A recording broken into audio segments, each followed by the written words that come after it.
Welcome back नाज़रीन। Bulletin की शुरुआत में ब्रेकिंग न्यूज़ अवां ताईं पहुचाईंदासीं। कराची तालीम खाते जे सिंध जे स्टीयरिंग कमेटी जो इजलास सिंध में नओं तालीमी साल 2 ऑगस्ट खां शुरू करण जो फ़ैसिलो कयो वियो आहे।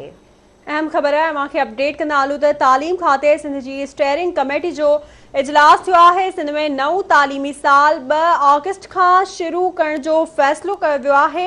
1 फरवरी खां सिंध जा तालीमी इदारा खोलण जो फ़ैसिलो कयो वियो आहे। 9हीं ऐं 10हीं जमात जा इम्तिहान 1 जुलाई खां थींदा। अवांखे अपडेट कंदा हलूं। ब्रेकिंग न्यूज़ आहे त तालीम खाते सिंध जी स्टीयरिंग कमेटी जो इजलास थियो आहे।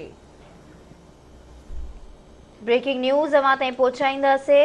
1 फरवरी खां सिंध जा तालीमी इदारा खोलण जो फ़ैसिलो कयो वियो आहे।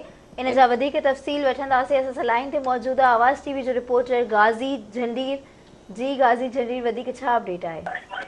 जी बिल्कुल, तालीम वारे सूबाई वज़ीर सईद गनी की सदारत हेठ तालीम खाते की स्टीयरिंग कमेटी जो अहम इजलास थियो आहे, जंहिंमें हलंदड़ तालीमी साल जे हवाले सां समूरो प्लान ऑफ एक्शन तरतीब ॾिनो वियो आहे। अॼु स्टीयरिंग कमेटी सिफारिश कई आहे इन इजलास में निसाब जेको 40% घटि कयो वियो हो कोरोना वारी सूरत खे मुंहुं ॾियण लाइ, पर हिन विच में वधीक 2 महीननि जो अरसो स्कूल बंदि रहिया आहिनि। हिन करे हाणे जेको 60% निसाब आहे उनखे मुकमल करणु शागिर्दनि लाइ तमामु मुश्किल थी पियो आहे। हलंदड़ तालीमी साल जे हवाले सां अॼोके इजलास में कमेटी इहा सिफारिश कई आहे त 9 ऐं 10 जा इम्तिहान 1 जुलाई खां शुरू थींदा ऐं उनजो रिज़ल्ट जेको आहे 15 सितंबर ते अनाउंस कयो वेंदो। 11 ऐं 12 जा इम्तिहान 28 अगस्त खां शुरू थींदा, जॾहिं त प्रैक्टिकल जून में थियण जो अॼोकी कमेटी इजलास दौरान सिफारिशूं ॾिनियूं आहिनि ऐं उन्हनि जूं मार्कूं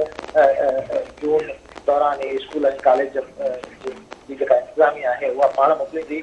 पेपर साॻियो 3 कलाकनि जो हूंदो, जंहिंमें 20% MCQs हूंदा। इनखे तब्दील कयो वियो आहे। सिर्फ़ु जेको प्रोसीजर आहे उनखे कोरोना जी SOP तहत फॉलो करण जो फ़ैसिलो कयो वियो आहे। अॼोके हिन इजलास में 3 कलाकनि वारे पेपर खे हाणे 2 कलाकनि ताईं महदूद कयो वेंदो ऐं MCQs खे बि 50% कयो वेंदो। अॼु ही जेको नए तालीमी साल जो एक्शन प्लान आहे उहो सूबाई वज़ीर सईद गनी जी सदारत हेठ स्टीयरिंग कमेटी जे तरफ़ां पेश कयो वियो आहे, जंहिंजी मंज़ूरी ॾिनी वई आहे बाज़ाब्ता, ऐं हाणे जेको इम्तिहान जो शेड्यूल आहे उहो पधरो कयो आहे। जी, वॾी महिरबानी अपडेट करण लाइ।